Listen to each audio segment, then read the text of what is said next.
깊은 밤, 아무도 묻지 않는 질문 하나가 조용히 공기 속에 떠오릅니다. 우리는 최초였는가? 그 질문은 크게 소리치지 않습니다. 도서관의 먼지 속에서, 광산의 어두운 갱도 안에서, 바다 아래 가라앉은 돌무더기 위에서 아주 낮은 목소리로 속삭일 뿐입니다.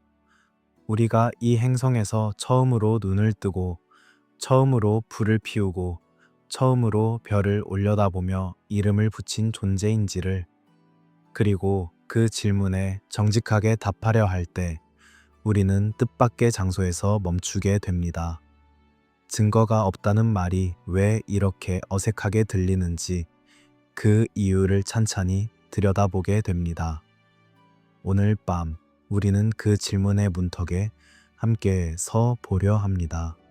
결론을 향해 달려가지 않고 가능성의 가장자리를 따라 천천히 걸으면서 잠들기 전에 인류가 스스로에 대해 당연하게 여겨온 이야기 하나를 조용히 내려놓아 보려 합니다. 일부, 우리가 최초가 아니라면 이라는 금지된 질문에 문턱 지구의 나이를 숫자로 말하는 것은 쉽습니다. 약 45억 년이라고. 하지만 그 숫자가 몸 안에서 실감으로 느껴지는 순간은 좀처럼 오지 않습니다. 우리가 기억하는 역사, 문자로 기록된 가장 오래된 이야기들이 시작되는 지점은 기껏해야 5천년, 넉넉하게 잡아도 10,000년을 넘지 않습니다. 지구 전체의 시간을 하루 24시간으로 압축한다면 우리가 아는 모든 역사, 모든 제국과 전쟁과 발명과 예술은 마지막 몇 초 안에 일어난 일들입니다. 마지막 눈 깜빡임보다도 짧은 시간 안에 우리는 문명이라 부르는 모든 것을 만들었습니다. 그 감각을 조용히 품고 앉아 있으면 한 가지 불편한 생각이 슬며시 고개를 듭니다. 그렇게 긴 시간 동안 이 행성은 무엇을 하고 있었을까? 그리고 그 긴 시간 안에 우리 말고 다른 누군가가 있었을 가능성을 우리는 얼마나 진지하게 생각해 본 적이 있을까? 이 질문은 불온하게 들립니다. 처음에는 마치 검증되지 않은 이야기 혹은 근거 없는 상상의 영역에서 나온 말처럼 느껴집니다. 하지만 잠시 멈춰서 그 느낌 자체를 살펴보면 흥미로운 구조가 드러납니다. 우리가 이 질문을 불편하게 느끼는 이유가 증거 때문인지, 아니면 이 질문이 우리의 자기 이해 방식에 닿아 있기 때문인지를 구분하는 것이 생각보다 쉽지 않다는 것을, 증거가 없다는 말은 종종 증거가 남아 있었을 거라는 가정 위에 서 있습니다.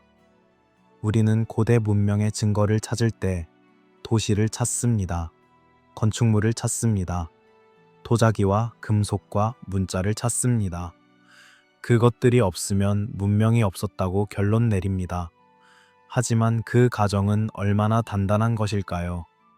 그리고 그 가정 자체가 흔들리기 시작할 때 우리는 어떤 새로운 질문들과 마주치게 될까요? 낮은 조명이 켜진 도서관의 구석을 상상해 보세요. 오래된 책들이 빼곡히 꽂혀 있고 공기는 약간 먼지 냄새가 납니다. 누군가가 조용히 앉아 페이지를 넘기고 있습니다. 소리도 없이. 이 장소에서 의심은 큰 소리를 내지 않습니다. 그것은 각주 하나에서 시작되고 숫자 하나에서 멈추며 텍스트와 텍스트 사이의 공백에서 자라납니다. 의심이 조용한 건 나약하기 때문이 아니라 아직 형태를 갖추지 않았기 때문입니다. 우리가 지구의 역사를 배우는 방식에는 하나의 암묵적인 서사가 있습니다. 지능은 한 번 나타났다는 것, 그리고 그것은 바로 우리라는 것. 문명은 한 번 시작되었고 그것은 메소포타미아의 강가에서였다는 것. 이 이야기는 매우 편안합니다.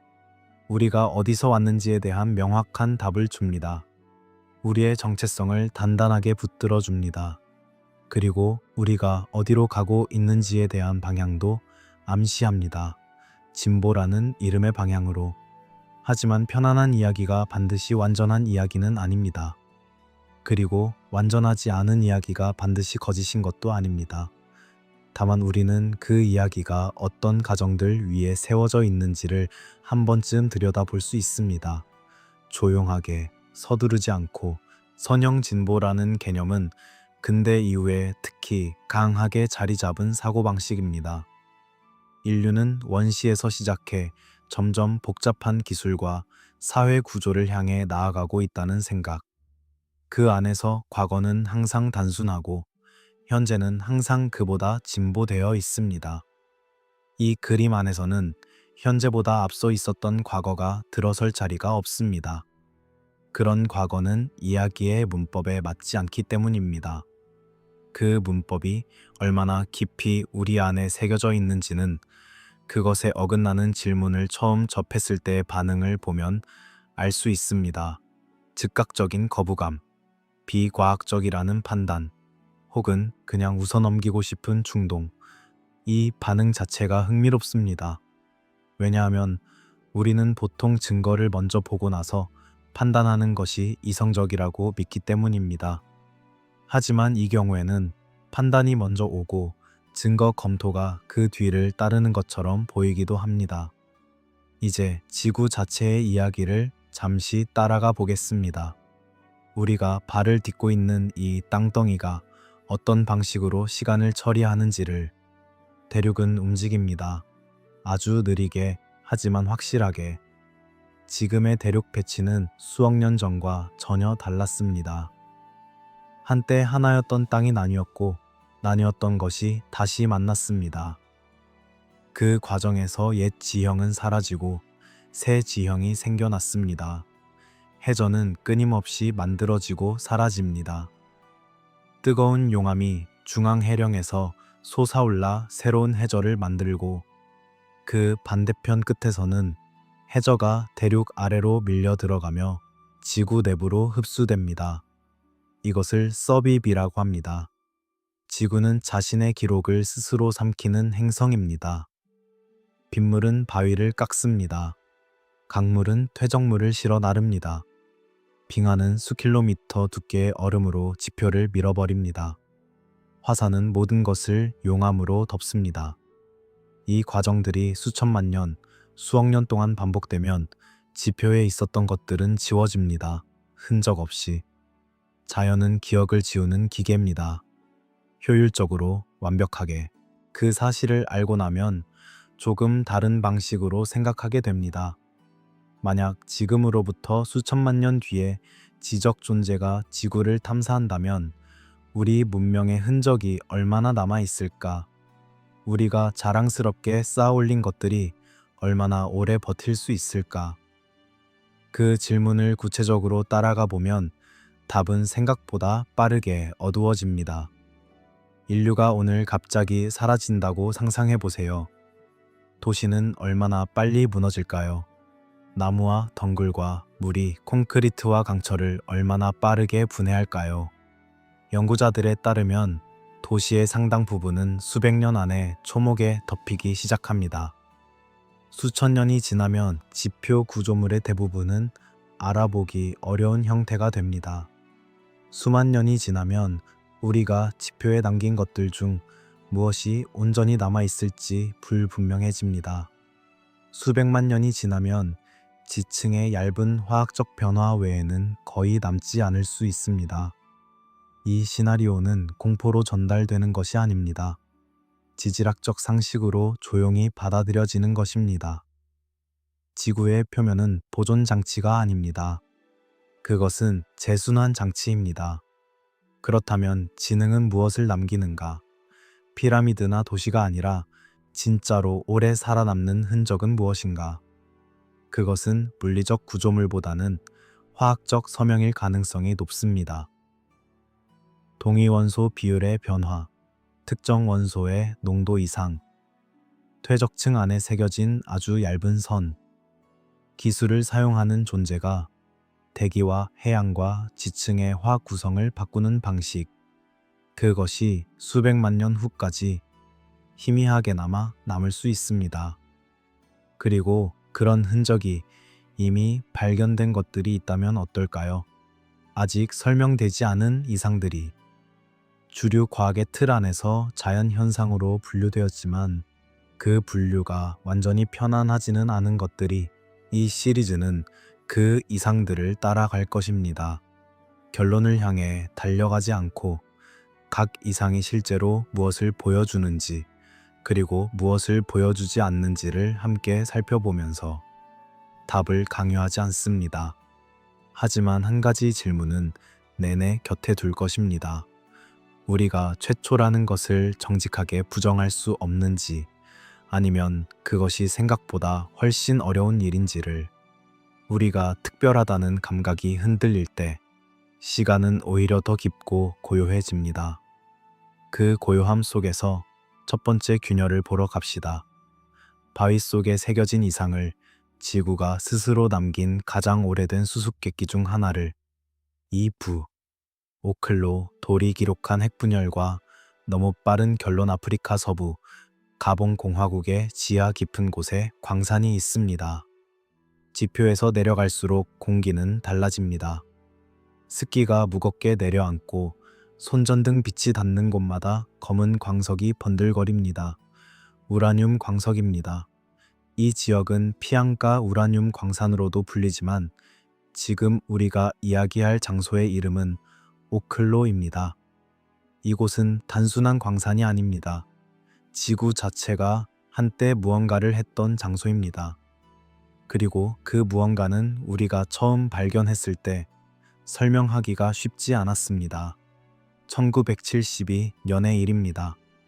프랑스의 해결료 처리 시설에서 오클로에서 채굴된 우라늄을 분석하던 중 이상한 수치가 나타났습니다. 우라늄에는 여러 동위원소가 있는데 그 중에서도 핵 분열이 가능한 우라늄 235의 비율이 지구상 어디서 채취한 우라늄이든 일정하게 유지되는 것이 일반적이었습니다. 그런데 오클로의 우라늄에서는 그 비율이 눈에 띄게 낮았습니다. 우라늄 235가 예상보다 적었습니다. 마치 무언가가 이미 그것을 소비해버린 것처럼. 처음에 이 이상은 당황스러운 것이었습니다. 측정 오류를 의심했고 시료 오염 가능성을 검토했습니다. 하지만 반복된 분석에서도 같은 결과가 나왔습니다. 그리고 지질학자들이 현장을 직접 조사하면서 상황은 더욱 복잡해졌습니다. 오클로 광상의 특정 구역에서 핵 분열 반응의 부산물로 알려진 원소들이 발견되었습니다. 핵 분열이 일어났을 때 생성되는 특정 동위원소들이 그 자리에 있었습니다. 과학계의 결론은 이것이었습니다. 약 20억 년 전 이 지역에서 자연 핵 반응로가 작동했다는 것, 지하에 농축된 우라늄 광석이 지하수의 도움을 받아 연쇄의 핵 분열 반응을 일으켰다는 것, 그리고 그 반응은 켜지고 꺼지기를 반복하는 방식으로 오랜 시간 동안 지속되었다는 것. 이 설명은 과학적으로 정교합니다. 지하수가 중성자 감속제 역할을 하여 핵 분열을 촉진하고 반응으로 생성된 열이 물을 증발시켜 반응이 멈추고 냉각된 후 물이 다시 차오르면서 반응이 재개되는 방식의 자연적 조절 메커니즘이 제안되었습니다. 이 설명은 현재 주류 과학의 입장이며 많은 연구자들이 이를 지지하는 증거를 제시해 왔습니다. 그런데 이 이야기를 듣고 조용히 앉아 있으면 한 가지 느낌이 남습니다. 조건이 매우 정밀하게 맞아야 한다는 느낌. 우라늄의 농도, 지하수의 양, 지층의 구조, 주변 광물의 성분, 모든 것이 특정한 방식으로 맞물려야 자연적인 핵 반응이 가능합니다. 그리고 그 반응이 단순히 한 곳이 아니라 여러 구역에서 서로 다른 형태로 반복적으로 일어났다는 관찰은 그 조건의 정밀함을 더욱 두드러지게 만듭니다.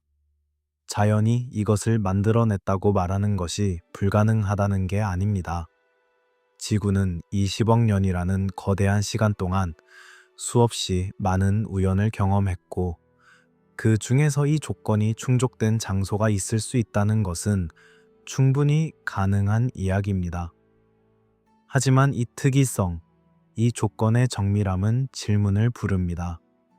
자연이 불가능하다는 게 아니라 특이성이 남는다는 것입니다.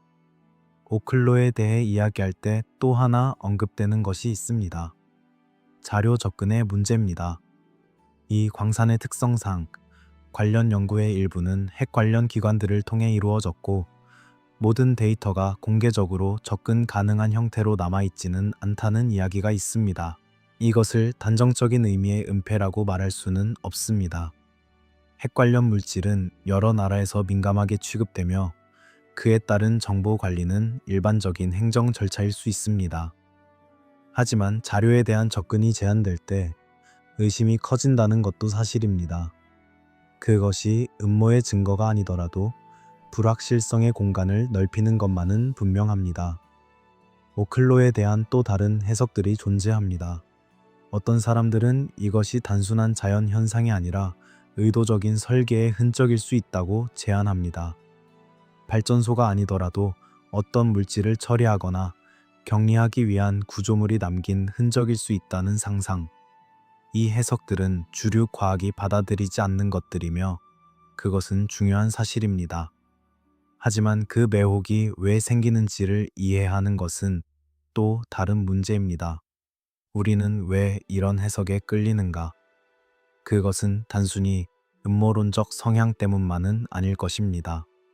오히려 그것은 설명의 경계에서 느끼는 불편함, 잘 설명된 것처럼 보이지만 뭔가 완전히 닫히지 않은 느낌에서 오는 것일 수 있습니다.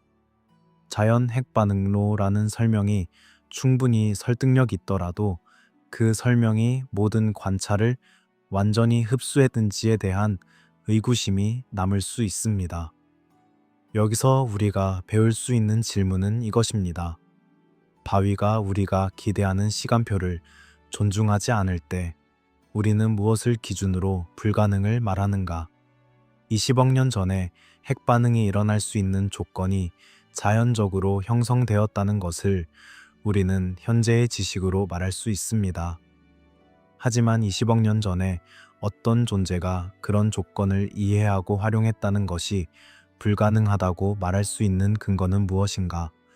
그 불가능 선언이 증거에서 오는 것인지 아니면 이야기의 구조에서 오는 것인지를 구분하는 것이 이 탐사의 핵심 중 하나입니다. 오클로의 어두운 갱도 깊숙이, 손전 등 빛이 사그라드는 곳에서 그 질문은 여전히 조용히 남아 있습니다. 대답되지 않은 채로. 그리고 그 이상은 하나가 아닙니다.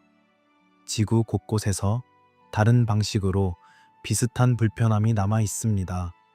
이번에는 핵이 아니라 석탄 속에서 떨어진 작은 금속의 소리를 들어보겠습니다. 3부 석탄 속 유물 이야기, 오염과 장난과 물리적 상황 사이 19세기 말의 어느 아침, 부엌의 화로 앞에 한 사람이 앉아 있습니다. 석탄 더미에서 덩어리 하나를 집어 쪼개려 망치를 들어 올립니다. 탁 하는 소리와 함께 석탄이 갈라집니다. 그리고 바닥으로 무언가가 굴러떨어집니다. 가느다랗고 금비친 것이, 금속 사슬처럼 생긴 것이. 사람은 그것을 집어들고 한참을 바라봅니다. 석탄 속에서 나온 것이 맞는지 아니면 자신이 착각한 것인지를 확인하려는 듯. 하지만 석탄의 단면이 선명하고 그 금빛 물체가 나온 자리가 분명했습니다. 이런 종류의 이야기들이 19세기와 20세기 초에 상당수 기록되어 있습니다. 석탄이나 석회암 같은 오래된 지층의 암석 안에서 금속 물체, 도구처럼 생긴 것, 조각된 형태를 지닌 돌, 인공적인 모양의 무언가가 발견되었다는 보고들이, 이 파트는 그것들이 진짜라는 주장을 하는 것이 아닙니다. 다만 이 기록들이 어떻게 문서화되고 어떻게 처리되고 어떤 패턴으로 반응을 받았는지를 관찰하는 것입니다. 가장 자주 언급되는 사례 중 하나는 일리노이주의 석탄 광산에서 발견된 것으로 알려진 금속 조각들입니다.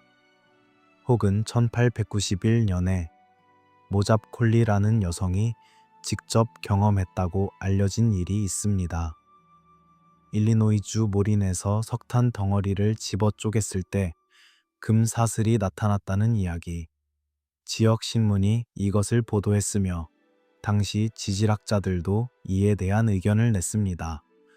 또한 스코틀랜드 석탄층에서 발견된 것으로 알려진 철제기구, 미국 여러 지역에서 나왔다는 황동 방울, 인공적으로 절단된 것처럼 보이는 가공된 목자의 조각들도 기록에 등장합니다.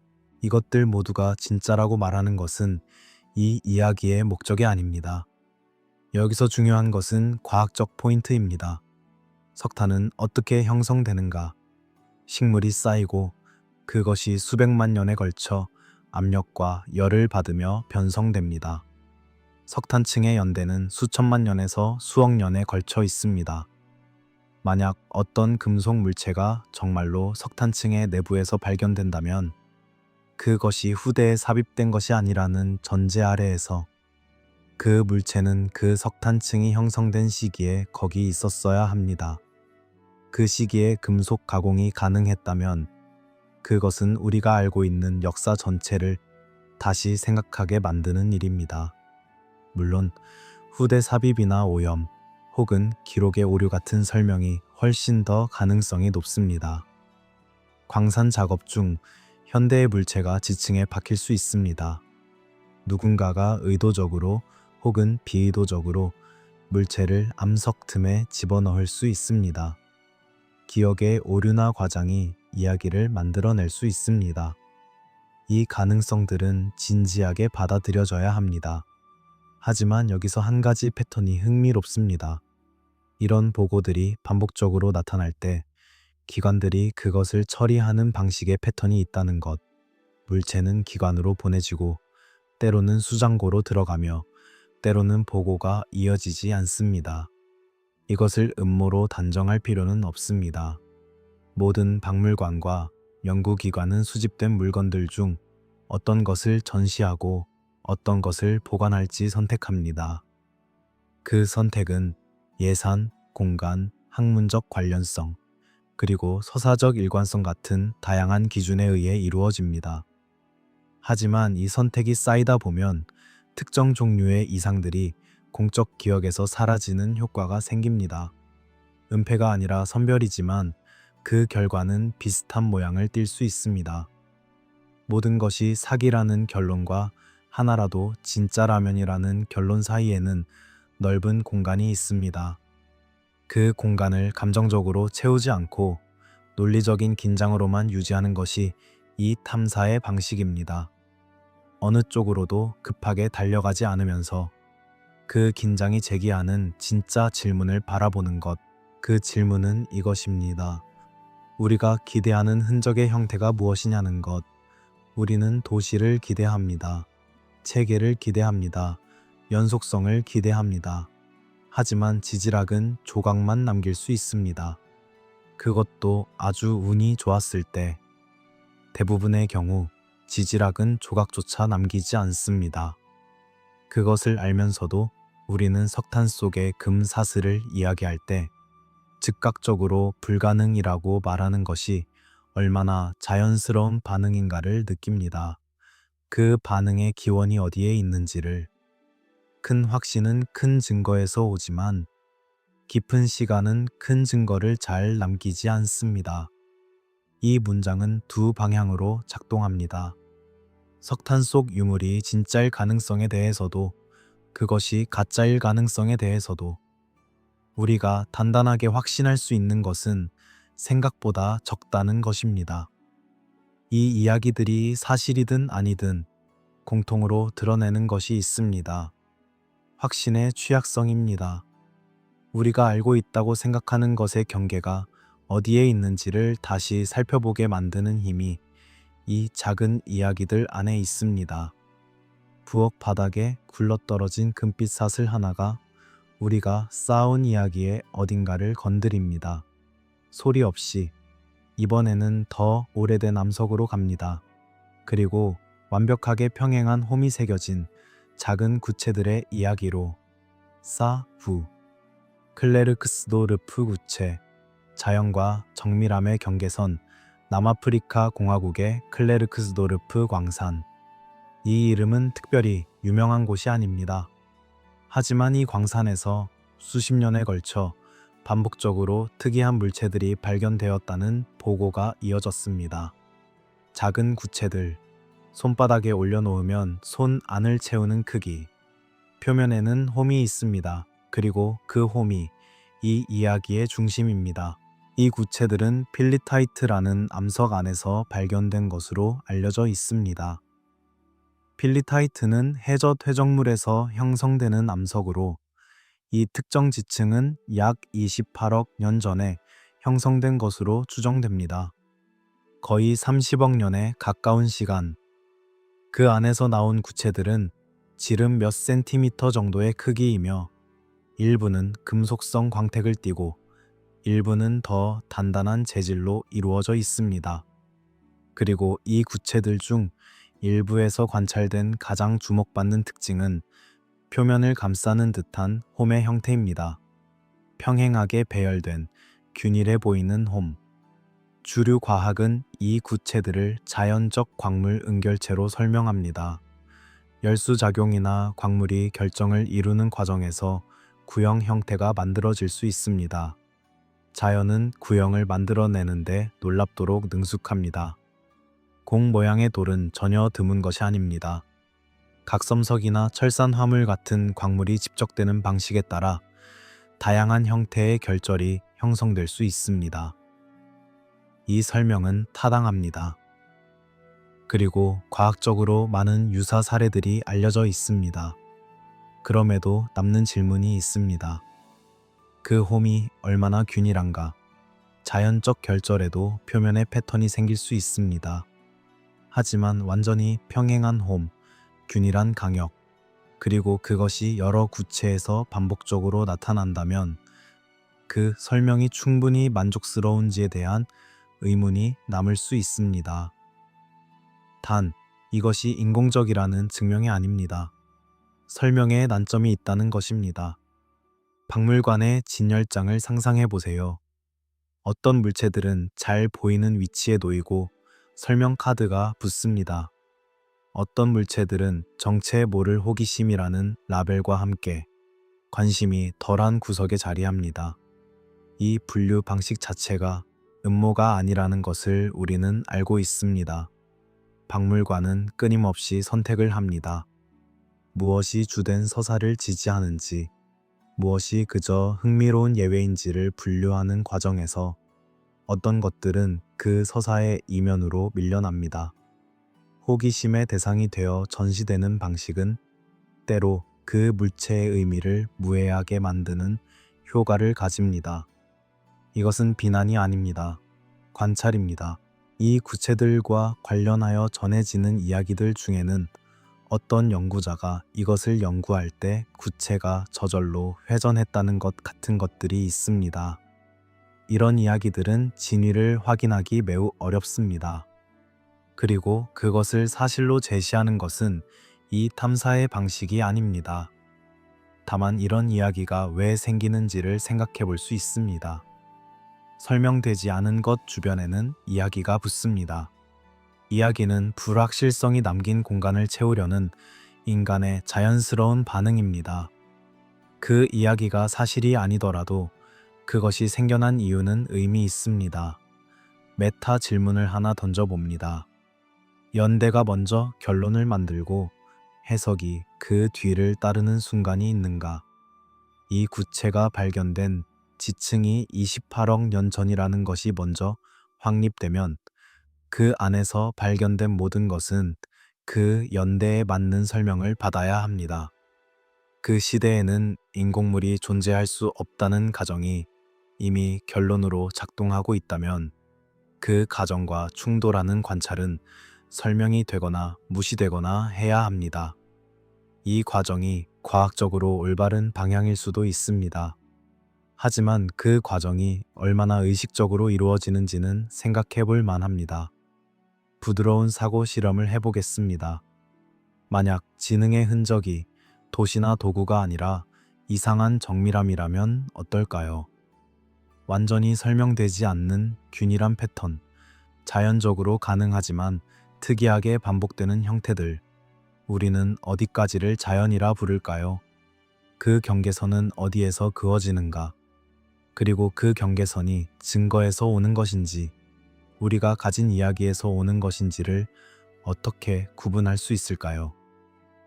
광산의 소음이 점점 멀어집니다.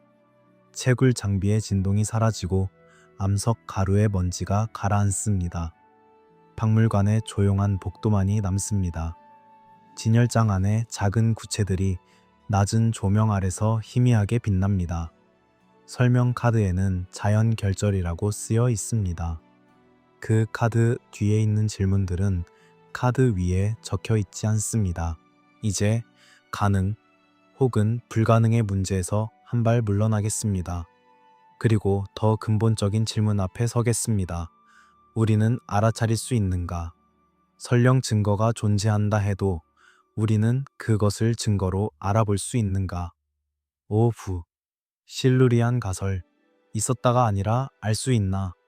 이 부분의 시작에는 낯선 이름이 있습니다. 실루리안 가설. 이것은 음모론에서 나온 이름이 아닙니다. 2018년에 두 명의 과학자가 학술 논문에서 진지하게 제기한 사고 실험의 이름입니다. 가빈 슈미트와 애덤 프랭크. 한 명은 나사 고다드 우주연구소에 소속된 기후학자이고 다른 한 명은 로체스터 대학교의 천체 물리학자입니다. 이들이 물었던 질문은 이것이었습니다. 만약 수천만 년 혹은 수억 년 전에 이 행성에서 산업 문명이 존재했다면 우리는 지금 그것을 알 수 있을까?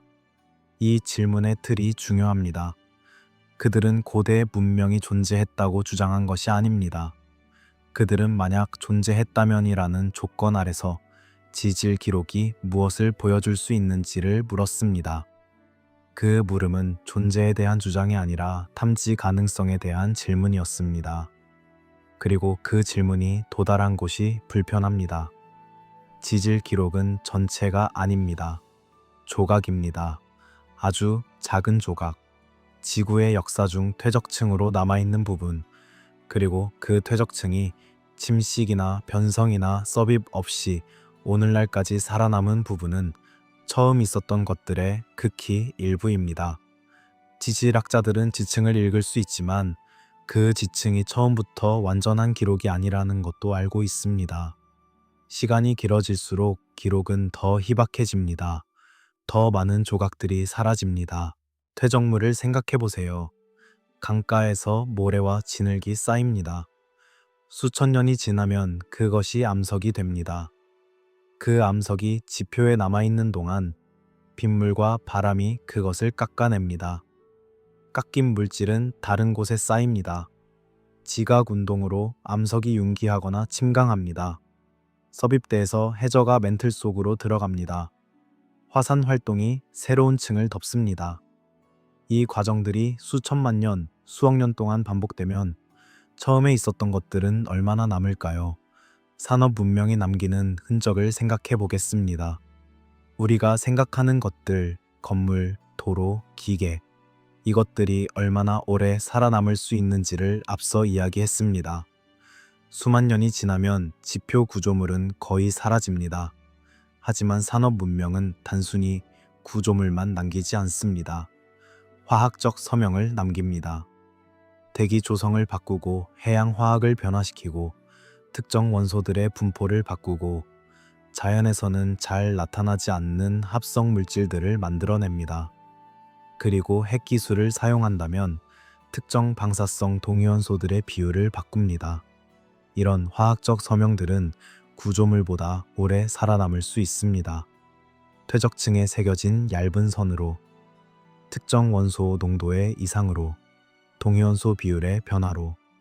이것들은 수천만 년이 지나도 조건이 맞는다면 희미하게 남아있을 수 있습니다.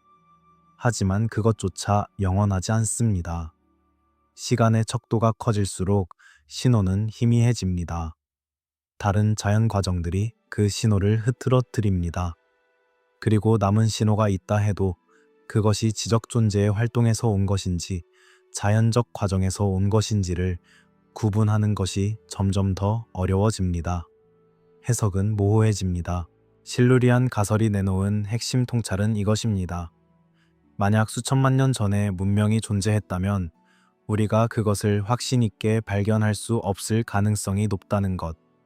그 증거가 지질 기록에서 완전히 사라졌거나 남아있더라도 자연 현상과 구분하기 어려운 형태로만 남아있을 수 있다는 것. 그래서 이 가설의 진짜 의미는 고대 문명이 존재했다는 확인이 아닙니다. 존재하지 않았다는 부정이 우리가 생각하는 것만큼 쉽지 않다는 것입니다. 이 통찰이 중요한 이유는 그것이 부정의 확신을 흔들기 때문입니다. 증거가 없다는 것이 존재하지 않았다는 증거가 아닐 수 있다는 것. 특히 시간의 척도가 수천만 년 이상이 될 때 이 구분은 매우 중요해집니다. 패러다임의 이야기도 잠깐 들여다보겠습니다. 어떤 질문이 합리적인 것으로 취급받는지는 증거만의 문제가 아닙니다. 프레임워크의 문제이기도 합니다. 과학은 증거에 기반하지만 어떤 질문에 연구비가 배정되고 어떤 가설이 학술지에 실릴 수 있고 어떤 연구자가 경력을 쌓을 수 있는지는 그 시대의 지배적인 패러다임과 무관하지 않습니다. 슈미트와 프랭크의 논문이 주목받은 것은 그들이 주류 과학에 신뢰할 수 있는 기관에 속한 사람들이었기 때문이기도 합니다. 만약 다른 위치에 있는 연구자가 같은 질문을 했다면 어떤 반응을 받았을지는 알 수 없습니다. 모른다는 것이 불안의 시작이 아닐 수 있습니다. 탐사의 시작일 수 있습니다. 우리가 알지 못한다는 사실을 직면하는 것은 우리가 아는 것의 경계를 더 정직하게 바라보는 일입니다. 그 경계 밖에 무엇이 있는지는 모릅니다. 하지만 경계가 어디에 있는지는 알 수 있습니다. 그리고 그 알미 이 탐사의 가장 정직한 형태입니다. 그 경계에서 이제 한 가지 구체적인 질문으로 나아가겠습니다. 만약 우리가 오늘 사라진다면 우리가 남길 가장 진한 흔적은 무엇일까요? 도시가 아니라 화학입니다. 6부 화학적 유령들 탄소와 질소와 합성 물질과 동위원소의 얇은 층 미래의 지질학자를 상상해 보세요. 수천만 년 뒤의 존재. 그는 폐허를 걷고 있지 않습니다. 폐허조차 남아있지 않기 때문입니다. 그는 시추 장비로 뚫어낸 얇은 원통형 암석 코어를 들고 있습니다. 손가락 굵기의 암석 기둥 안에 수천만 년의 지층이 담겨 있습니다. 그 코어를 들여다보면 색이 미세하게 변하는 지점들이 보입니다. 아주 얇은 선 하나, 거기서 무언가가 달라집니다. 탄소 동위원소의 비율이 변합니다. 특정 질소, 화합물의 농도가 높아집니다. 자연적인 지층에서는 잘 나타나지 않는 특정 분자 구조가 흔적을 남깁니다. 그는 그 얇은 선 앞에서 멈춥니다. 그리고 묻습니다. 이것은 무엇인가? 그 얇은 선이 우리일 수 있습니다. 인류 문명이 만들어내는 변화들은 지층의 서명을 남깁니다. 탄소 순환의 이야기부터 시작해 봅니다. 우리는 화석 연료를 태우면서 수억 년에 걸쳐 지층에 저장된 탄소를 빠르게 대기로 방출하고 있습니다. 이 과정은 탄소 동위원소, 특히 탄소 13과 탄소 12의 비율을 변화시킵니다. 화석 연료에서 나온 탄소는 특정 동위원소 비율을 가지고 있으며 대기 중 탄소의 동위원소 구성이 바뀌면 그것은 생물에 흡수되고 퇴적물에 새겨지고 결국 지층의 화학적 기록으로 남습니다. 수천만 년 뒤에 지질학자가 그 층을 본다면 뭔가 급격한 변화가 있었다는 것을 알 수 있을 것입니다. 정확히 무슨 일이 있었는지는 알 수 없더라도 질소 순환도 있습니다. 우리는 비료를 통해 대규모로 질소 화합물을 만들어내고 그것이 토양과 수계로 흘러 들어가며 결국 해저 퇴적물의 특정한 방식으로 기록됩니다. 합성 물질들도 있습니다. 플라스틱. 우리가 만든 플라스틱은 물리적으로 분해되기 어렵고 그 잔여물이 퇴적층에 기록될 수 있습니다. 수천만 년이 지나면 원래 형태는 남아있지 않겠지만 특정 탄소 구조의 흔적이 지층 안에서 미묘한 신호로 남을 수도 있습니다. 방사성 섬용도 있습니다. 우리의 핵실험과 핵발전은 특정 방사성 동위원소들을 전지구적으로 퍼뜨렸습니다. 세슘 137, 플루토늄 239 같은 것들이. 이것들의 반감기는 수십 년에서 수만 년까지 다양하지만 그것들이 퇴적된 흔적은 더 오래 남을 수 있습니다. 이런 화학적 서명들이 통합적으로 나타날 때 그것은 단순한 자연 변동과는 다른 모양을 가질 수 있습니다. 빠른 속도, 다양한 지표의 동시 변화, 특정 분자들의 존재, 이 조합이 지적 존재의 활동을 구분해내는 지문이 될 수 있습니다. 만약 탐지 기술이 충분히 발달한다면, 하지만 과거 지층에서도 급격한 변동 사례들이 있습니다. 특정 시기의 탄소 동위원소 급변, 산소 농도의 급격한 변화, 특정 원소들의 농도 이상, 이것들은 일반적으로 화산 활동, 해양 무산소 사건, 대륙 이동과 같은 자연 원인으로 설명됩니다. 그리고 그 설명들은 대부분 타당합니다. 자연은 혼자서도 충분히 극적인 화학 변화를 만들어낼 수 있습니다. 그래서 이 지층의 신호들을 문명 증거로 단정하는 것은 옳지 않습니다. 오염이나 시료 문제 같은 가능성도 함께 고려해야 합니다. 지층 분석 과정에서 현대의 오염 물질이 유입될 수 있습니다. 층서가 교란될 수 있습니다. 이 가능성들은 진지하게 받아들여져야 합니다. 하지만 닮음의 의미를 이야기할 수 있습니다. 지질 기록은 의도를 말하지 못합니다. 오직 무슨 일이 일어났는지의 흔적만 남깁니다. 화산이 대기를 바꾼 것인지, 어떤 존재의 활동이 대기를 바꾼 것인지를 지층만으로 구분하는 것이 항상 가능하지는 않습니다. 특히 수천만 년의 시간이 지나 신호가 희미해졌을 때 단일한 사건에 집착하지 않겠습니다. 이것은 하나의 이상한 지층 하나를 가리키며 여기 문명이 있었다고 말하는 이야기가 아닙니다. 다만 여러 이상들이 다른 시대, 다른 장소에서 비슷한 리듬을 가지고 나타날 때 그 패턴이 어디서 오는지를 묻는 것입니다. 결론으로 밀지 않습니다. 다만 그 패턴을 바라봅니다. 이것은 공포가 아닙니다. 지구가 남긴 일기장에 대한 읽기 방식의 문제입니다. 우리는 그 일기를 읽는 방법을 배우고 있는 중이고 그 방법은 아직 완전하지 않습니다. 우리가 읽지 못하는 페이지들이 여전히 많습니다. 그리고 이 질문이 자연스럽게 이어집니다. 만약 과거에도 이런 신호가 있었다면 우리는 그것을 자연이라는 한 단어로 덮어버렸을까? 아니면 그것을 인식할 수 있는 방법이 있었을까? 그리고 만약 지능이 있었다면 그것은 왜 사라졌을까? 심해의 퇴적물이 천천히 쌓이는 것처럼 그 질문도 천천히 내려앉습니다. 가라앉으며 굳어지며 층이 됩니다. 다음 이야기는 대멸종에 대한 것입니다. 생물학적 사건이면서 동시에 기억을 지우는 장치에 대한 이야기. 질부, 리셋의 역사. 대멸종은 생물학이면서 기억 속어 장치 지구의 역사에서 대멸종은 여러 차례 있었습니다. 가장 잘 알려진 것은 공룡이 사라진 사건이지만 그것만이 아닙니다. 약 2억 5천만 년 전 페름키와 트라이아스기의 경계에서 일어난 사건은 지구 생물종의 약 90%를 사라지게 했습니다. 바다에서는 더 높은 비율의 종이 멸종했습니다. 이것을 대멸종의 어머니라고 부르는 연구자들도 있습니다. 대멸종을 재난 영화처럼 그리고 싶지 않습니다. 폭발과 화염이 아니라 긴 침묵으로 그리고 싶습니다. 종이 사라지는 것은 하루의 일이 아닙니다. 그것은 수천 년, 때로는 수십만 년에 걸쳐 개체수가 줄어들고 번식이 어려워지고 먹이 사슬이 얇아지는 과정입니다.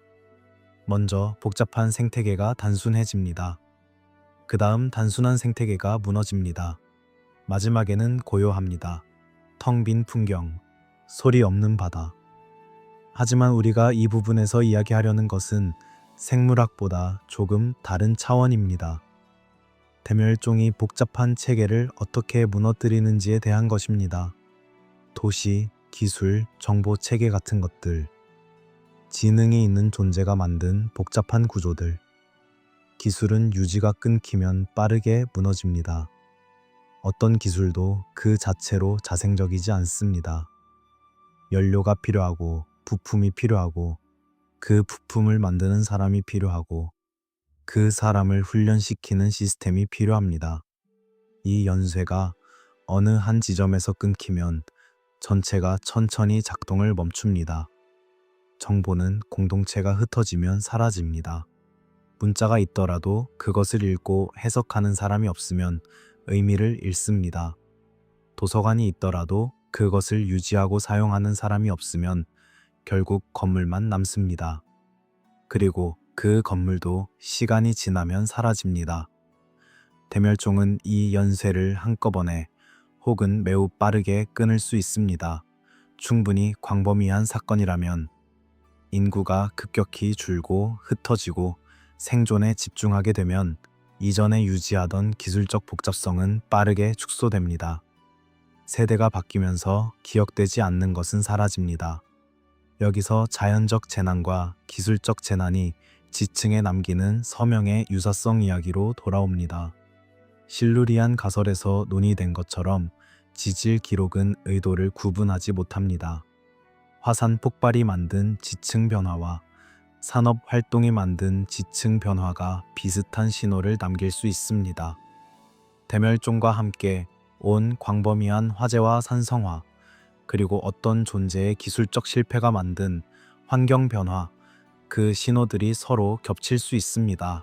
시간이 충분히 지나면 대멸종 뒤에는 긴 회복기가 따릅니다. 살아남은 종들이 빈 생태계를 채우기 시작하는데 수천만 년이 걸리기도 합니다. 그 긴 회복기 동안 이전의 복잡성은 기억되지 않습니다. 새로 시작하는 생태계에게 이전 생태계는 없는 것이나 마찬가지입니다. 지층 안에 새겨진 흔적만이 이전에 무언가가 있었다는 것을 희미하게 기록합니다. 핵심 질문에 다가옵니다. 만약 과거에 지능이 있었다면 왜 흔적이 없나가 아니라 왜 흔적이 남았을 거라 기대하는가 라는 물음으로 접근하는 것이 더 정직합니다. 우리가 흔적이 없다는 말을 할 때 우리가 기대하는 형태의 흔적이 없다는 것입니다. 도시, 도구, 문자. 하지만 대멸종과 수천만 년의 지질학적 과정이 그런 형태의 흔적을 어떻게 처리하는지를 알고 나면 그 기대가 얼마나 협소한지가 보입니다. 증거가 없다는 것이 존재하지 않았다는 증거가 될 수 없는 이유가 여기에 있습니다. 특히 깊은 시간에서 이제 얕은 시간으로 갑니다. 더 가까운 과거로, 기억이 남아있어야 할 것 같은 시간으로, 그리고 거기서 발견되는 것들로, 발부, 영거 드라이아스와 거의 기억나는 문명, 붕괴 뒤의 돌기둥 약 12,000년 전 지구의 기후가 갑자기 차가워졌습니다. 수천 년에 걸쳐 천천히 따뜻해지고 있던 지구가 불과 수십 년 혹은 수백 년이라는 짧은 시간 안에 다시 차가워진 것입니다. 기온은 급격히 하강했고 빙하가 다시 확장했습니다. 이 시기를 영거 드라이아스라고 합니다. 드라이아스는 극지방의 식물 이름에서 온 것으로 이 식물이 다시 남쪽으로 확산했다는 것이 이 시기의 기후 급변을 보여주는 지표 중 하나입니다. 영거 드라이아스는 약 1200년 동안 지속되었고 그 이후에 다시 갑작스럽게 온난화가 시작되었습니다. 이 급변의 원인에 대해서는 여러 설명이 있습니다. 북아메리카의 빙하 호수가 녹은 물을 대서양으로 쏟아내어 해양 순환을 교란했다는 설명이 주류입니다. 하지만 이 기간에 일어난 일들에 대한 또 다른 가설들이 있습니다. 일부 연구자들은 이 시기의 지층에서 특이한 물질들을 발견했다고 보고합니다. 나노 다이아몬드, 특정 형태의 탄소 구체들, 고온 연소 흔적들. 이것들이 북아메리카 전역에 걸쳐 같은 시기의 지층에서 발견된다는 관찰에서 영거 드라이아스 충돌 가설이 제안되었습니다. 혜성이나 소행성의 파편이 이 시기에 지구와 충돌했다는 것. 이 가설은 논쟁 중입니다. 지지하는 연구자들과 반론을 제기하는 연구자들 모두 있고 아직 명확한 합의가 이루어지지 않은 상태입니다. 여기서는 그 논쟁을 판정하는 것이 목적이 아닙니다. 그 사건이 사회에 어떤 영향을 미쳤을지를 생각해 보는 것입니다. 영거 드라이아스의 시작이 충돌이든 해양순환 교란이든 그 시기에 살고 있던 인간 집단들에게 일어난 일은 비슷했을 것입니다. 갑작스러운 기후 변화, 이동, 기존 생활 방식의 붕괴, 먹이 자원의 급변, 이 압력 아래서 집단들은 흩어졌고 일부는 사라졌습니다. 기술적이고 문화적인 복잡성이 이 시기 전후로 변화했다는 고고학적 증거들이 있습니다. 괴베클리 테페는 이 시기와 관련된 이야기에서 자주 등장합니다. 현재의 터키 남동부, 해발 약 760m의 언덕 위에 있는 이 유적은 약 12,000년 전에서 9,000년 전 사이에 세워진 것으로 추정됩니다. 영거 드라이아스가 시작되거나 진행되던 시기입니다. 이 유적에는 거대한 T자형 돌기둥들이 원형으로 배치되어 있고 그 위에는 동물들의 정교한 부조가 새겨져 있습니다. 규모와 정교함이 당시의 인간이 이루어냈다고 생각하기 어렵다는 반응을 많은 사람들에게서 이끌어냅니다. 주류 고고학은 이것이 수렵채집 사회에 의해 만들어졌다고 설명합니다. 이 설명은 우리가 수렵채집 사회의 능력을 과소평가해 왔을 가능성을 제기하기도 합니다. 그리고 그것은 그 자체로 중요한 통찰입니다. 하지만 또 다른 방향에서 이 유적을 바라보는 사람들은 묻습니다. 왜 갑자기 이런 것이 나타나는가?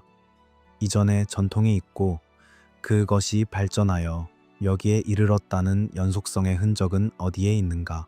발명과 재건의 대비를 생각해 볼 수 있습니다. 어떤 것이 처음 만들어지는 것과 이전에 있었던 무언가를 기억하며 다시 만드는 것은 다릅니다. 우리는 대부분의 고대 유적을 발명의 시작으로 봅니다. 하지만 계승과 재건의 가능성도 하나의 시나리오로 열어둘 수 있습니다. 어떤 지식이나 기술이 재앙적인 사건으로 대부분 사라졌지만 일부 집단에 의해 기억이 보존되었고 그 기억을 바탕으로 무언가를 다시 세웠을 가능성. 이것을 증명하는 것이 이 이야기의 목적이 아닙니다. 하지만 그 가능성의 문을 닫는 근거가 무엇인지를 묻는 것입니다. 해수면 상승의 이야기도 있습니다. 영거 드라이아스가 끝나고 온난화가 다시 시작되면서 지구의 해수면은 상당히 빠르게 상승했습니다. 이전의 빙하기 동안 해수면은 오늘날보다 훨씬 낮았습니다. 현재 해저에 잠겨 있는 넓은 해안 평야들이 당시에는 육지였습니다. 인류가 살기에 적합한 강이 흐르고 자원이 풍부한 땅이었을 것입니다. 그 땅들이 수천 년에 걸쳐 물에 잠겼습니다. 그 위에 있었던 것들과 함께 신화를 생각합니다. 세계의 다양한 문화권에 대홍수의 이야기가 있습니다. 서로 연결되지 않은 문화들에서 비슷한 구조의 이야기가 나타납니다. 거대한 물이 오고 세상이 잠기고 소수의 생존자가 남아 새로 시작한다는 이야기. 이 신화들을 문자 그대로의 역사로 읽는 것은 적절하지 않습니다. 하지만 이것들을 단순한 상상으로 치부하는 것도 충분하지 않을 수 있습니다. 기억이 사라질 때 상징이 남습니다. 사실이 언어와 문화를 통해 전달되다가 의미의 일부를 잃으면서 이야기의 껍질만 남습니다. 그 껍질 안에 무엇이 있었는지는 알 수 없습니다. 하지만 껍질이 존재한다는 것은 무언가가 기억되려 했다는 흔적일 수 있습니다. 가장 불편한 가능성은 거대한 제국이 아닙니다. 지역적이고 취약한, 하지만 당시 기준으로는 고도로 발달한 사회가 한번 무너졌을지도 모른다는 것. 완전히 사라질 정도로 취약했고, 하지만 그 기억의 일부는 신화가 되어 살아남았을 가능성. 그것이 더 현실적이고, 더 슬프고, 더 불편합니다. 이제 장소로 갑니다. 너무 큰 돌, 너무 정밀한 절단, 그리고 금지된 질문이 머무는 곳들로. 구부, 금지된 장소들, 바알베크와 푸마풍쿠와 요나구니, 그리고 해석의 정치 뜨거운 햇살이. 네릿죄는 레바논의 평원, 멀리서부터 보이는 거대한 돌 구조물. 가까이 다가갈수록 스케일이 달라지기 시작합니다. 로마 시대의 신전이라는 것은 알고 있습니다. 하지만 신전의 기초를 이루는 돌들이 눈길을 붙잡습니다. 그것들은 신전보다 앞선 시대에 놓인 것처럼 보이는 거대한 석회암 블록들입니다. 그 중 가장 큰 것은 트릴리톤이라 불리는 3개의 거석으로 각각의 무게가 약 800톤에서 1000톤에 이른다고 추정됩니다. 그리고 더 최근에 채석장에서 발견된 더 큰 블록들의 무게는 1500톤을 넘는다는 추정도 있습니다. 바알베크. 이 이름을 들을 때 고대 건설의 수수께끼를 이야기하는 사람들이 떠올리는 곳입니다. 이 거석들이 어떻게 채석되고 이동되고 배치되었는지에 대한 설명은 아직 완전히 만족스럽지 않습니다. 로마인들이 이전에 있었던 더 오래된 기반 위에 신전을 지었다는 것이 주류 고고학의 이해이며, 그 기반이 어떤 문명에서 온 것인지, 어떻게 만들어진 것인지는 명확하지 않습니다. 주류 설명도 있습니다.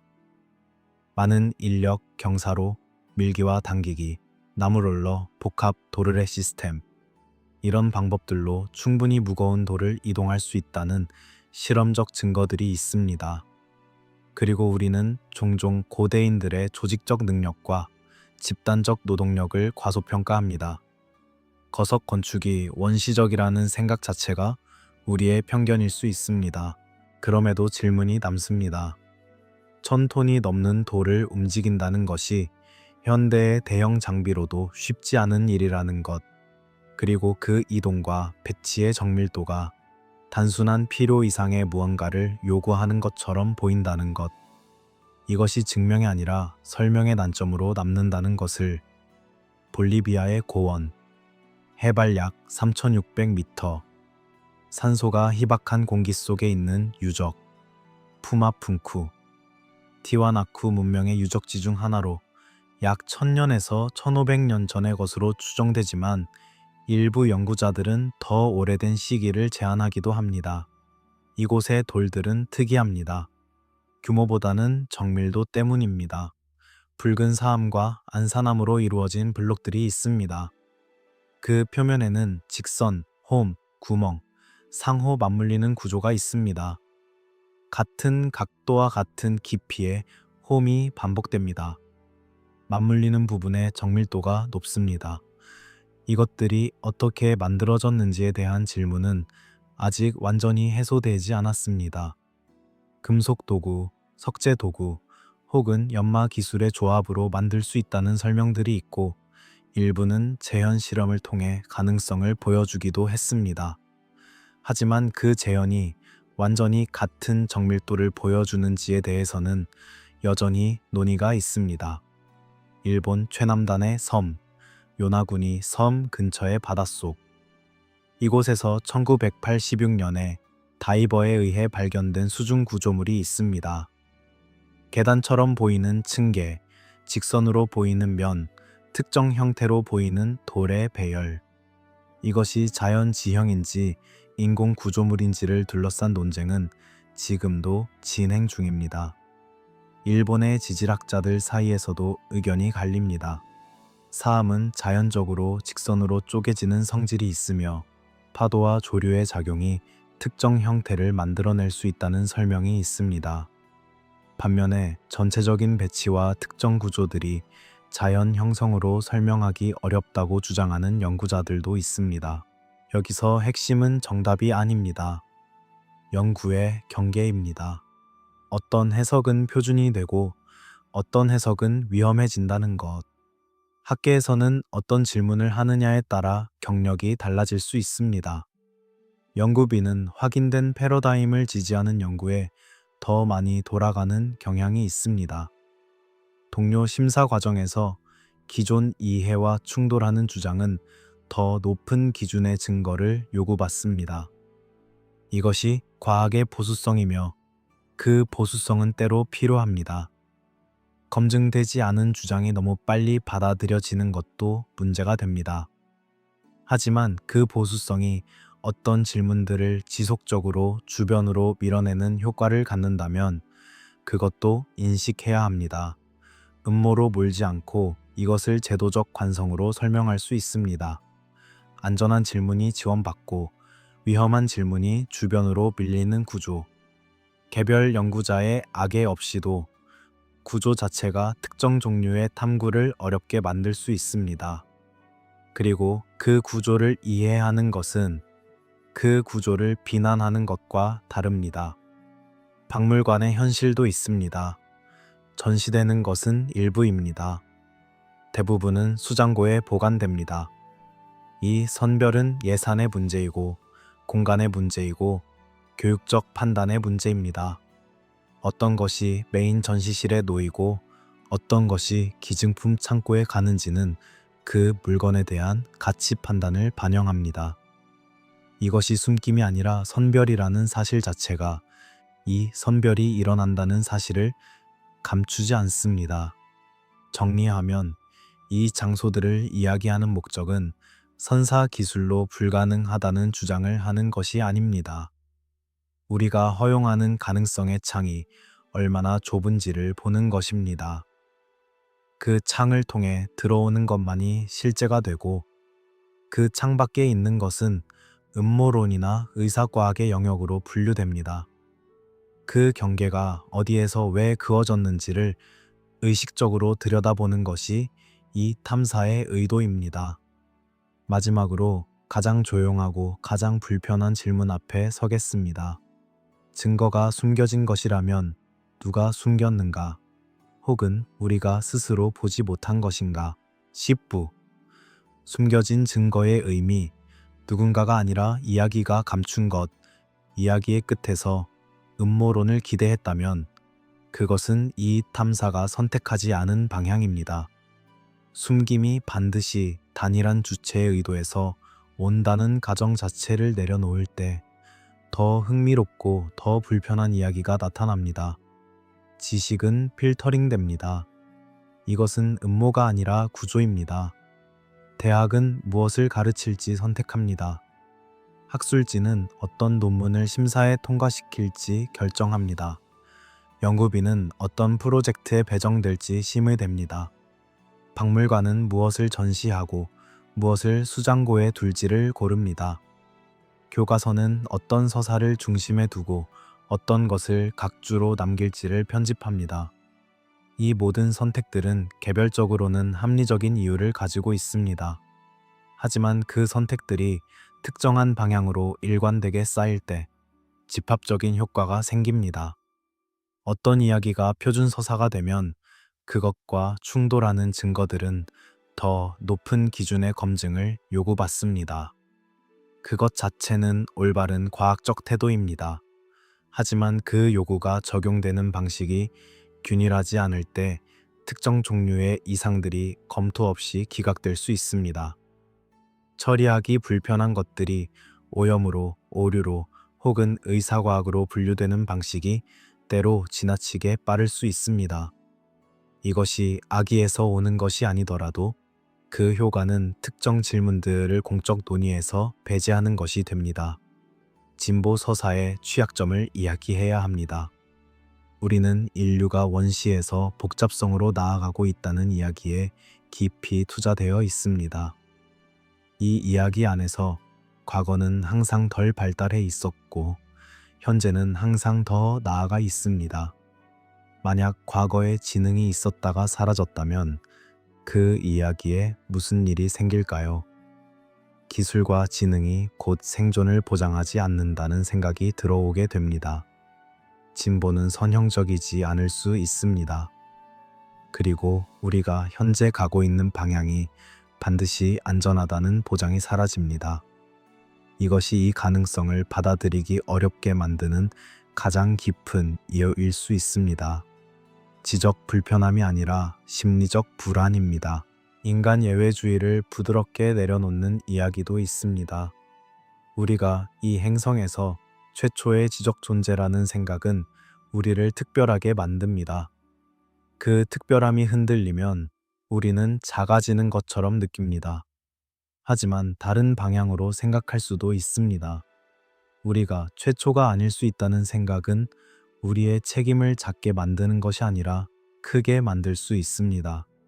만약 이전에 무언가가 있었다가 사라졌다면 우리는 그 실패에서 무엇을 배울 수 있는가?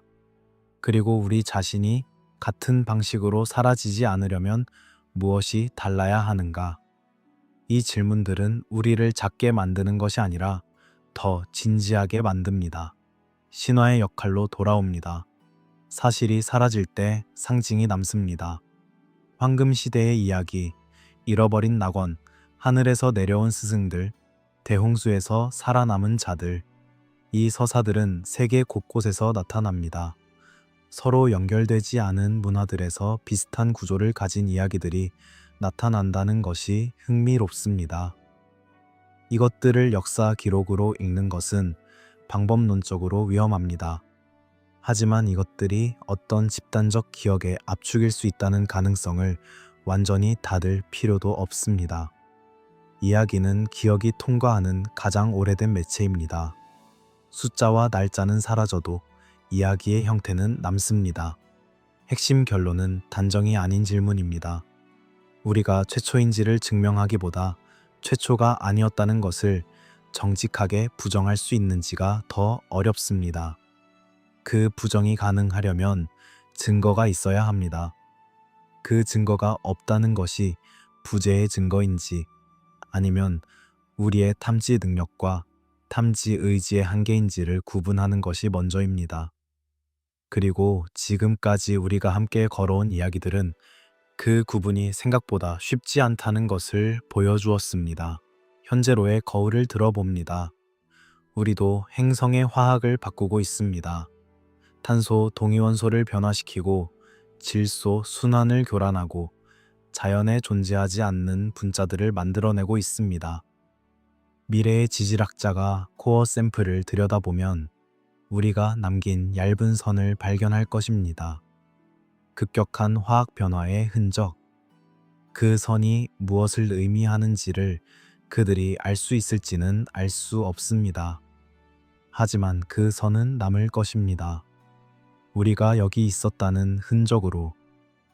만약 과거에도 그런 선이 있었다면, 그리고 우리가 그것을 아직 충분히 읽지 못했거나 읽으려 하지 않았다면 모든 것은 층이 됩니다. 우리의 이야기도, 우리의 의심도, 우리의 문명도 심해의 퇴적물이 수백만 년에 걸쳐 쌓이듯 모든 것은 결국 지층이 됩니다. 그리고 그 지층 안에 우리가 있었다는 흔적과 함께 우리가 무엇을 궁금해했다는 흔적도 새겨집니다. 질문 자체가 흔적이 됩니다. 엔딩 질문 하나만 남겨두겠습니다. 우리가 첫 번째가 아니라면 우리는 다음이 될 뿐인가? 그리고 그 사실을 알면 우리는 다르게 살 수 있는가? 그 질문에는 오늘 밤 답하지 않겠습니다. 답은 내일도 남아있고 앞으로도 우리 곁을 떠나지 않을 것입니다. 오늘 밤은 그 질문만 조용히 곁에 두겠습니다. 심해의 어둠 속에서 퇴적물이 내려앉습니다. 한 조각 한 조각, 수백만 년에 걸쳐 도시들의 불빛이 천천히 꺼집니다. 오래된 순서대로 먼 것들부터. 그리고 우리가 알고 있는 모든 것들이 결국 층이 되어 지구의 기억 안에 잠들어 갑니다. 오늘 이 이야기가 여러분과 함께 조용히 앉아 있었다면 그것으로 충분합니다. 잠들기 전에 한 가지 질문을 품고 있다는 것, 그것이 이미 깨어 있음의 가장 아름다운 형태입니다. 이 채널에서는 이런 이야기들이 계속 이어집니다. 역사의 어두운 구석, 지층 속의 이상한 신호들, 우리가 당연하게 여겨온 것들에 대한 조용하고 정직한 질문들, 구독과 후원을 통해 함께 해주시면 새로운 이야기들을 더 먼저 만나실 수 있습니다. 여러분의 곁에서 이 이야기들을 계속 속삭이겠습니다. 바다는 기억합니다. 우리보다 더 오래, 우리보다 더 조용하게. 새벽의 해안선을 상상해 보세요. 아직 해가 오르지 않은 시간, 파도가 모래 위로 밀려들었다가 물러납니다. 그 자리에 발자국이 남습니다. 잠깐. 그리고 다음 파도가 오면 사라집니다. 땅 위의 흔적은 이렇게 지워집니다. 하지만 물 아래로 들어간 것들은 다른 방식으로 남습니다. 혹은 다른 방식으로 사라집니다. 11푸. 바다 밑에 조용한 도서관. 침수된 해안과 잃어버린 도시와 찾을 수 없는 곳들. 마지막 빙하기가 끝날 무렵 지구의 해수면은 오늘날보다 약 100m에서 120m가량 낮았습니다. 100m라는 숫자를 느껴보세요. 현재 우리가 보는 해안선에서 수십 킬로미터, 어떤 곳에서는 수백 킬로미터까지 더 나간 지점이 당시의 해안이었습니다. 그 사이의 땅들, 지금은 바다 아래에 잠겨 있는 그 광대한 평야들이 한때는 지표였습니다. 강이 흘렀고 식물이 자랐고 동물이 살았습니다. 그리고 인간도 살았을 것입니다. 영거 드라야스가 끝나고 온난화가 시작되면서 빙하가 녹은 물이 바다로 흘러들었습니다. 해수면은 천천히 하지만 꾸준히 상승했습니다. 수천 년에 걸쳐 해안선이 내륙으로 밀려들어 왔습니다. 한 세대가 살았던 해안가 마을이 그 자손의 시대에는 얕은 바다가 되었습니다. 그 자손의 자손이 살던 시절에는 더 깊은 바다가 되었습니다. 기억은 이렇게 지워집니다. 점진적으로 세대를 건너며 우리가 증거를 찾는 방식을 생각해보면 한 가지 근본적인 편향이 있습니다. 우리는 땅에서 찾습니다. 유적 발굴은 주로 육지에서 이루어집니다. 고고학의 역사 자체가 땅 위에서 쌓아온 학문입니다. 바다는 다릅니다. 접근이 어렵습니다. 장비가 필요합니다. 비용이 큽니다. 물 아래에서의 발굴은 육지에서의 발굴보다 몇 배, 때로는 수십 배의 자원이 들어갑니다. 그리고 바다는 광대합니다. 지구 표면의 약 70%가 바다입니다. 우리가 그 바닥을 얼마나 탐사했는지를 생각하면 달 표면보다도 해저를 덜 알고 있다는 말이 과장이 아닙니다. 왜 해안이 중요한가를 잠시 생각해 봅니다. 지적 존재가 어디에 모여 사는지를 물이 있어야 합니다. 먹을 것이 있어야 합니다. 이동이 가능해야 합니다. 해안과 하구와 삼각주는 이 세 조건을 동시에 충족시키는 장소입니다. 강에서 민물이 오고 바다에서 해산물이 오고 해류와 강을 따라 이동할 수 있습니다. 오늘날 세계의 가장 큰 도시들 중 상당수가 해안에 있다는 것은 우연이 아닙니다. 그것은 지형과 자원과 이동이 만나는 곳이기 때문입니다.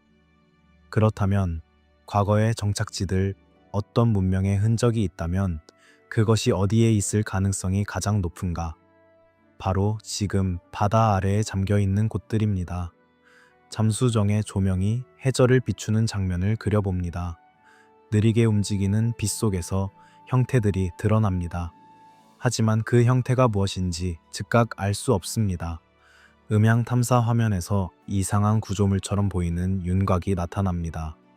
연구자들이 장비를 들고 그쪽으로 향합니다. 가까이 가면 퇴적물이 두껍게 덮여 있습니다. 그 아래 무엇이 있는지를 파악하려면 또 다른 작업이 필요합니다. 발견이 아니라 거대한 빈칸을 마주하는 순간입니다. 해저 탐사의 상당 부분은 이런 방식으로 이루어집니다. 무언가가 있을 것 같은 곳을 발견하지만 그것이 무엇인지를 확인하는 것은 또 다른 여정입니다. 해저 지형이 만드는 착시의 이야기를 해야 합니다. 자연은 놀랍도록 기하학적인 형태를 만들어냅니다.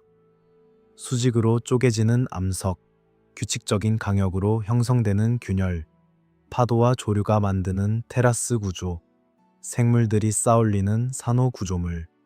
이것들이 멀리서 보면 혹은 특정 각도에서 보면 인공 구조물처럼 보일 수 있습니다.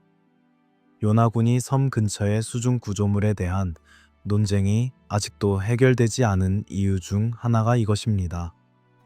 반대 방향의 문제도 있습니다. 진짜 인공 구조물이 퇴적물 아래에 묻혀 있다면 위에서 보면 그냥 해저 지형처럼 보일 수 있습니다.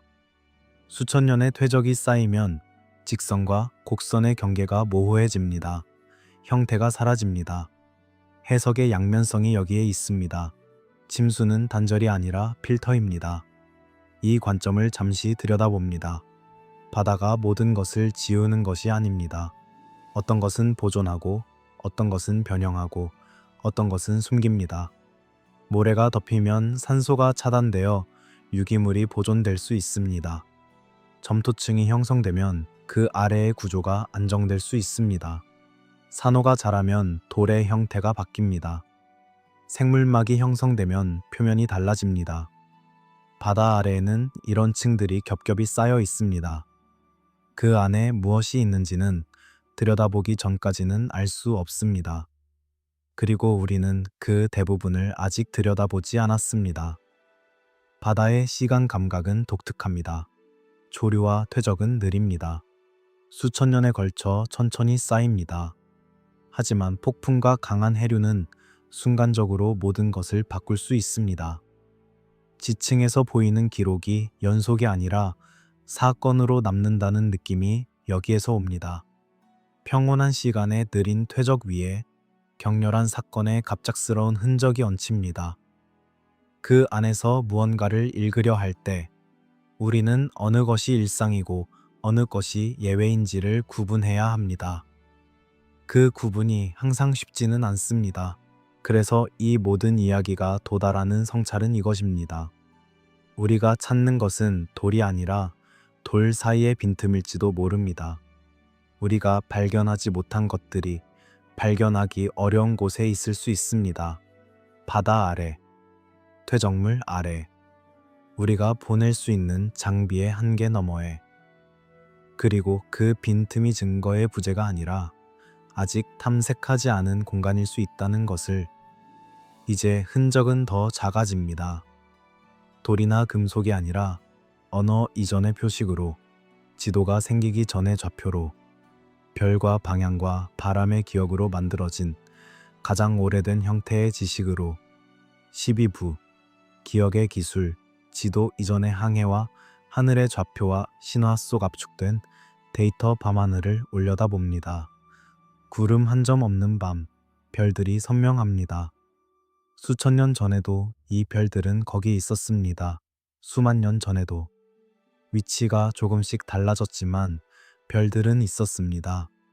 문명이 생기기 전에도, 문명이 사라진 후에도 별들은 하늘에서 움직이는 패턴을 유지했습니다. 그리고 그 패턴을 기억하는 존재가 있다면 그것은 방향을 알 수 있었습니다. 계절을 알 수 있었습니다. 시간을 알 수 있었습니다. 문명이 사라져도 남는 가장 오래된 안내판은 하늘입니다. 책은 불탈 수 있습니다. 돌은 깎일 수 있습니다. 기억은 사라질 수 있습니다. 하지만 하늘은 천천히만 달라집니다. 그리고 하늘을 읽는 방법을 안다면 그 방법은 하늘만큼이나 오래 살아남을 수 있습니다. 핵심 질문 하나가 여기에 있습니다. 만약 어떤 고도의 지식이 있었다면 그것은 어떤 형태로 전달되었을까? 돌에 새겨진 것들만이 우리가 상상할 수 있는 전달 방식인가? 책이 없어도, 금속판이 없어도 지식을 다음 세대로 넘기는 방법들이 있습니다. 노래, 의식, 이야기, 춤, 이것들이 정보를 품는 방식을 과소평가하면 우리는 중요한 것을 놓칩니다. 기록의 더 넓은 정의를 생각해 봅니다. 글자가 없는 사회가 지식을 전달하지 못하는 사회가 아닙니다. 폴리네시아의 항해자들은 문자 없이도 광대한 태평양을 항해했습니다. 별의 위치, 파도의 패턴, 바람의 방향, 새의 이동, 해류의 온도, 이 모든 것을 기억과 이야기와 노래로 전달했습니다. 이것은 원시적인 것이 아닙니다. 이것은 다른 형식의 정밀한 기술입니다.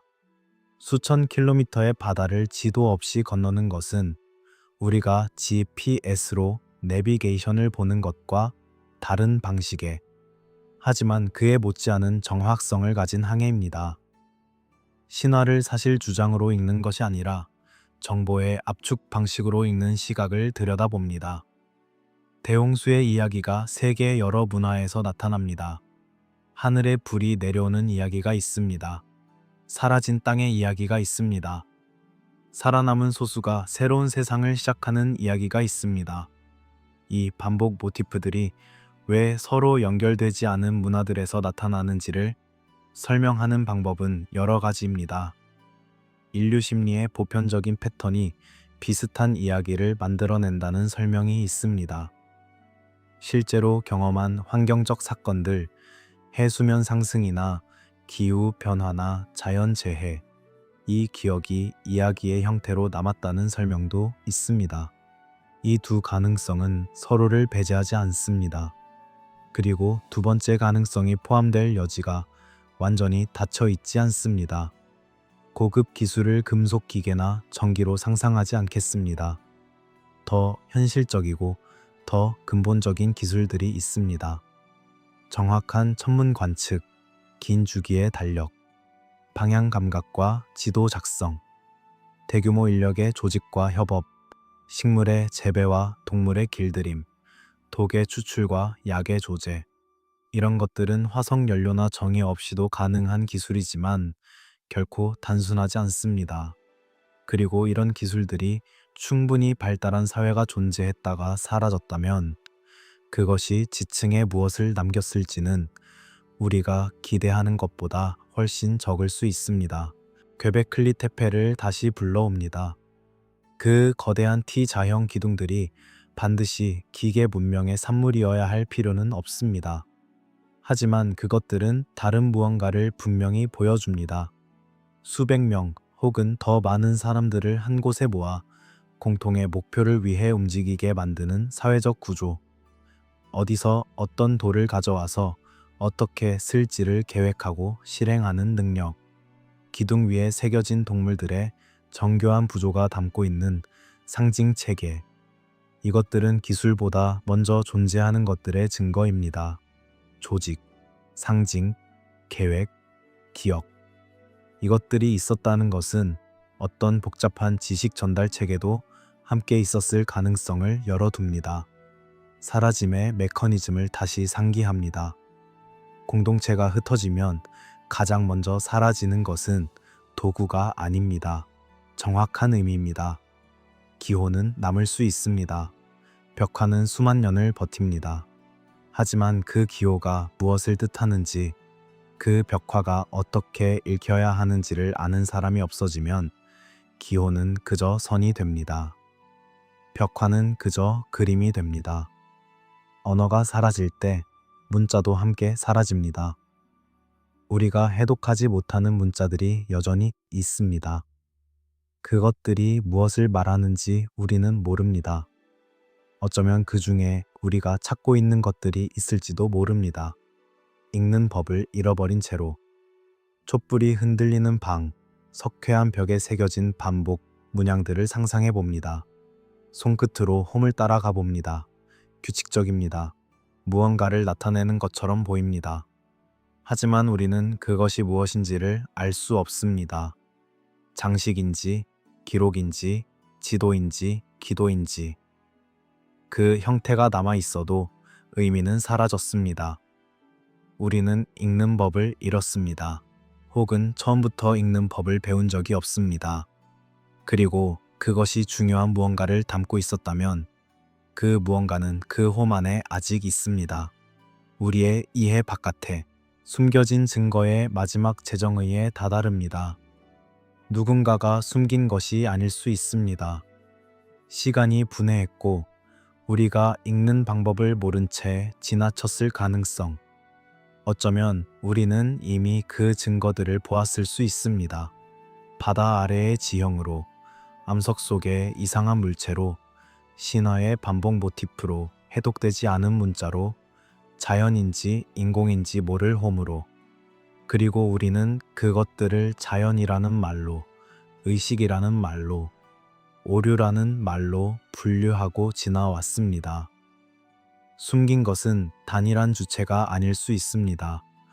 숨긴 것은 시간이고 우리 자신의 기대이고 우리가 허용하는 가능성의 좁은 창칠 수 있습니다. 어쩌면 지적 생명체의 흔적은 거대한 탑이 아닐 수 있습니다. 아주 오래된 노래의 리듬일 수 있습니다. 세대를 건너며 조금씩 형태가 바뀌었지만 원래의 무언가를 품고 있는 이야기의 구조일 수 있습니다. 그리고 바다 밑에 잠든 해안선처럼 우리의 시야 밖에 놓여 있을지도 모릅니다. 탐사 장비가 아직 닿지 않은 곳에, 해독 방법을 아직 갖추지 못한 언어 안에 그 가능성을 오늘 밤 증명하지 않겠습니다. 다만 그 가능성의 자리를 비워두겠습니다. 결론으로 채우지 않고 열린 채로. 바다는 오늘 밤도 조용히 그 위로 출렁입니다. 수십 미터 아래, 수백 미터 아래 한때 땅이었던 곳에서 무언가가 있거나 없거나 바다는 말하지 않습니다. 그저 파도를 반복합니다. 기억처럼, 리듬처럼, 아주 오래된 노래처럼